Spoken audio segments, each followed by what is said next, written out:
التعليقات كاتبين حافظة الرد وجاية. صارها 10 سنين تنتظر السؤال. مو طبيعي كيف غششوها الأسئلة.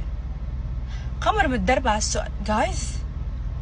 جايز اصحوا والله اسمعوا. أنا أرد. أنا أحب أحكي وأحب أعبر عن مشاعري، لأنه أنا عندي هالمنصة حتى أعبر عن مشاعري. أوكي يعني والله جد اللي كاتبين هيك شو تحسون؟ قسما بالله هو بوقتها يعني حتى بحكي بدي أقولها البيس باغتني يعني فجأة من نو وير فجأة سألني يعني عن هذا السؤال، وأنا مش ندري إنه حيسألني عن أحد. وأول ما سألني أنا جاوبت يعني سهل. يعني سؤال إنه اثنين منفصلين شنو رأيك؟ أكيد زعلنا بس الله يوفقهم ويختار لهم الأحسن. شنو الغلط اللي حكيته؟ لو تريدوني أتأتأ لو متأتأة أوكي، لو صافنة وسويت له هيك شنو؟